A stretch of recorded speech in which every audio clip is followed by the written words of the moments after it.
ഈ പട്ടണം ശുദ്ധീകരിച്ച് വെളുപ്പിക്കാൻ ഒരു പദ്ധതി മരിച്ചുപോയ അശോകും സാറും കൂടെ എന്നോട് പറഞ്ഞിരുന്നു. ഷൺമുഖൻ പക്ഷെ സഹകരിച്ചില്ല ഞങ്ങളോട്. എങ്കിൽ അശോകന്റെ മരണം പോലും സംഭവിക്കില്ലായിരുന്നു. ആ കുറ്റബോധം എനിക്കുണ്ടെന്ന് കുട്ടിക്കോ? ഇപ്പൊ പറ. മണിക്കൂറുകളുടെ സമയം മതി. ഷൺമുഖൻ ഇറങ്ങും. ഒളിഞ്ഞിരിക്കുന്ന വിഷജന്തുക്കളെല്ലാം കൂടെ പുകഞ്ഞ് വെളിച്ചാടും. കൊല്ലണം. പക്ഷെ സർക്കാർ മുദ്രയുള്ള ആയുധം കൊണ്ട് കൊല്ലണം. പോകേണ്ട വഴികളും കാണേണ്ട ആളുകളെയും ഷൺമുഖൻ പറഞ്ഞുതരും. പോലീസിൽ ഇപ്പോഴും ശേഷിക്കുന്ന ആമ്പിള്ളേരുടെ ലിസ്റ്റ് എന്റെ കയ്യിലുണ്ട്. അവരെ ഉപയോഗിക്കാവൂ. ഷൺമുഖനുടെ യൂണിഫോം എന്താ? നിയമം അത് അനുവദിക്കുന്നില്ല. അറസ്റ്റ് ചെയ്യാം, മുഖവും മേൽവിലാസവും നോക്കാതെ. അത് ഞാൻ ഉറപ്പു തരാം. എന്നിട്ടെന്ത് കോപ്പ് കാണിക്കാനാ? ഒരു ദിവസത്തിന്റെ ആയുസുള്ള ഒരു വാർത്ത ഉണ്ടാക്കാനോ? കൊന്ന് തള്ളിയേക്കണം. പറ്റുമെങ്കിൽ പറ. ഇല്ല ഷൺമുഖൻ, ഗൂണ്ട ആക്ട് നമുക്കിവിടെ നിലവിൽ വന്നിട്ടില്ല. അപ്പൊ ശരി, സാറിങ്ങനെ മാനത്തോട്ട് നോക്കി നിൽക്കി പടിഞ്ഞാറൻ കാറ്റത്ത് ഗുണ്ടാക്ട് വരുന്നുണ്ടോന്ന് അറിയാൻ. ഷൺമുഖൻ പോവുക. ഞാനും കൂടെ ചേർന്ന് വെള്ളവും വളവും കൊടുത്ത് വളർത്തിയ വിഷത്തിന്റെ പൂവും കായും വിടരുന്ന ഒരു മരമുണ്ട്. ഞാനിന്ന് അതിന്റെ കമ്പും കടയും മുറിക്കും. പുറകെ വരരുത്. എന്റെ കോടാലിക്ക് ലൈസൻസ് ഉണ്ടോ, ടാക്സ് കെട്ടിയ രസീതുണ്ടോ എന്ന് ചോദിച്ചിട്ട്. ഷൺമുഖൻ തുടങ്ങ.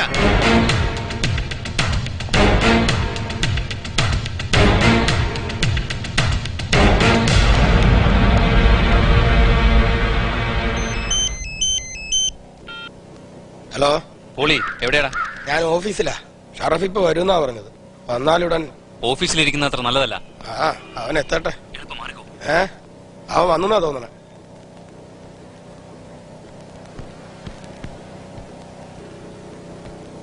അല്ല, ആരെയും കാണാനില്ല.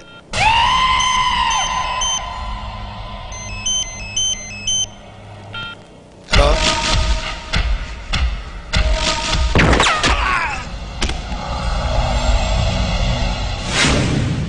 പോളി ഡ്രഗ് പുഷറാണ്. പിന്നെ നീലചിത്രങ്ങളുടെ നിർമ്മാണ വിതരണം, an active homosexual.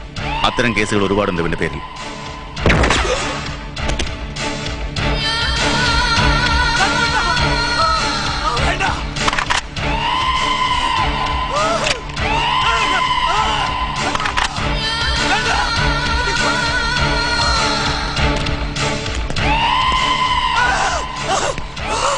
Auto Raju auto ഡ്രൈവറായിരുന്നു പണ്ട്. പക്ഷെ ഇന്ന് അവന്റെ കയ്യിൽ എന്തിനും തയ്യാറായിട്ടുള്ള 20ഓളം ചെറുപ്പക്കാരുണ്ട്. കുട്ടികളെന്ന് തന്നെ പറയണം.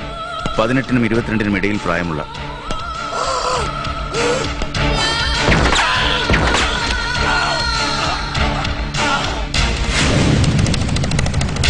ഷറഫ് എന്ന ഷറഫുദ്ദീൻ 4 കൊലപാതക കേസിലെ മുഖ്യപ്രതിയായിരുന്നു. പക്ഷേ തികച്ച 4 കൊല്ലം ജയിലിൽ കിടന്നിട്ടില്ല.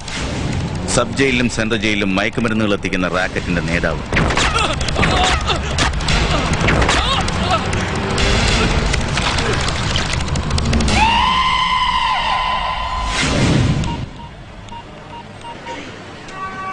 ഹലോ,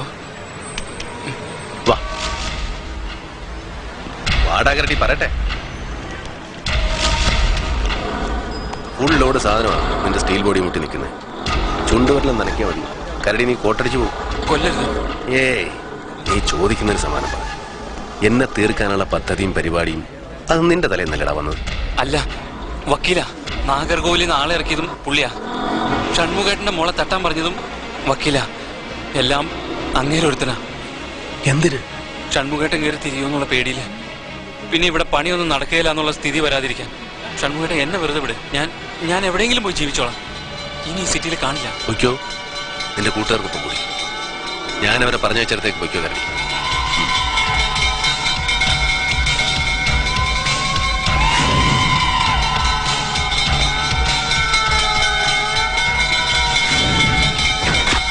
കരടി ബിജു കൊട്ടേഷൻ ജോലിയിൽ ഇവനാണെന്ന് സുപ്രീം പൊസിഷനിൽ.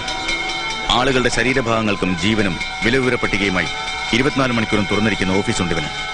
കൂട്ടത്തിൽ ഏറ്റവും ഡേഞ്ചറസ്.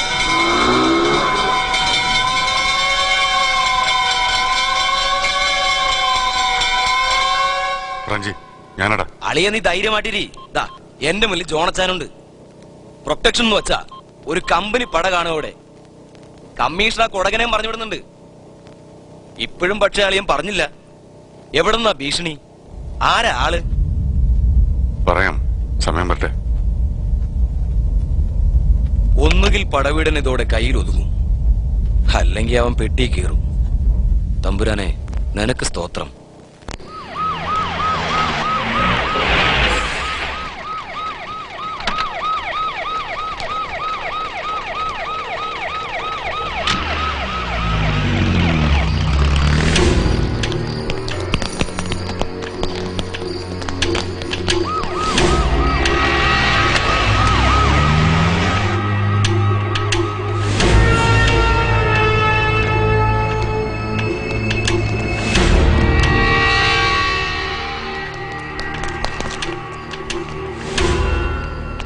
യെസ്, ഉറങ്ങാൻ പോയിക്കൊള്ളൂ mister Padaveedan. Higher level instructions.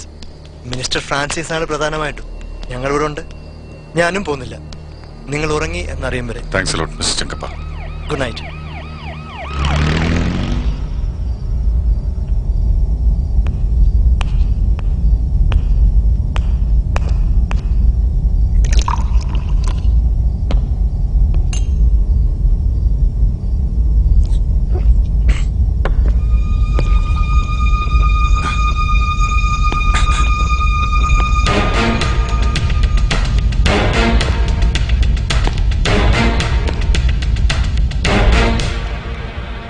Shanmughan, അതെ sir, HC Shanmukhan on duty.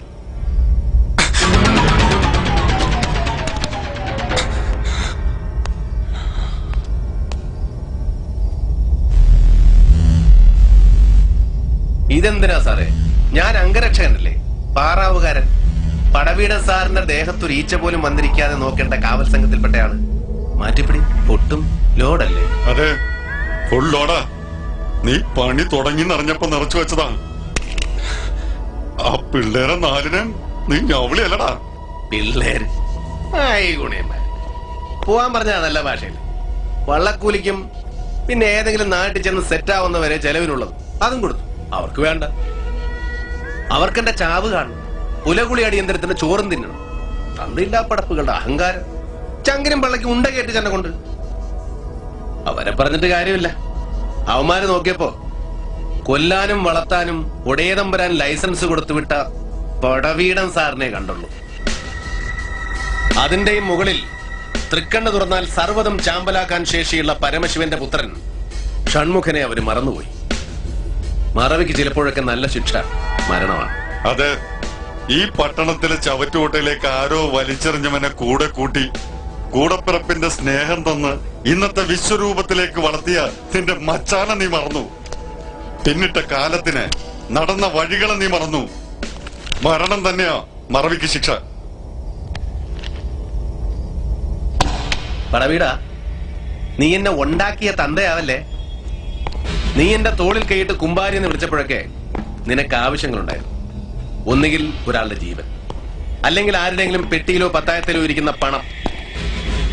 മുനമ്പത്തെ മീന്നാർന്ന ചെറ്റക്കുടലിൽ നിന്ന് ഈ മണിമാളികയിലേക്ക് ഒരു രാത്രി വെളുത്തപ്പം ഷിഫ്റ്റ് ചെയ്തവനല്ല നീ.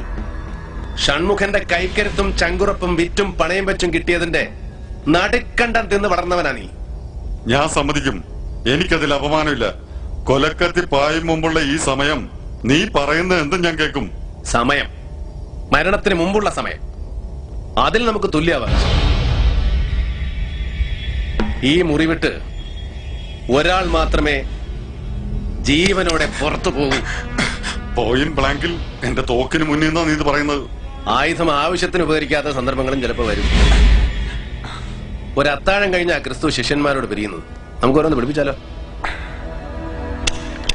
പിന്നെന്താ, ഒന്നോ രണ്ടോ ആകാം.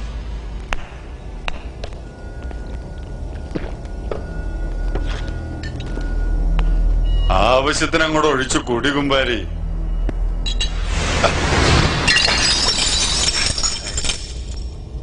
എന്താ മച്ചാനെ, കൈ പറച്ചോ? ബലിയാണെങ്കിലും പോറ്റുന്ന കിടാവിന്റെ കഴുത്തെ കൈവെക്കാൻ പോകുമ്പോ ഒരു വിറ വരും. പൊട്ടിയത് പോട്ടെ, ഇത് പിടി.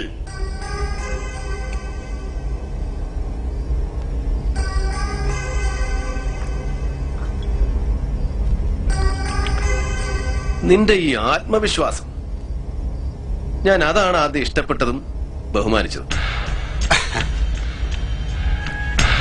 നീ പറഞ്ഞ മീനാറുന്ന കൂരേന്ന് യാത്ര തുടങ്ങുമ്പോ കൈ കരുതാൻ അതൊന്നേ ഉണ്ടായിരുന്നുള്ളൂ. ക്യാപിറ്റലായിട്ട് ആത്മവിശ്വാസം. പിന്നെ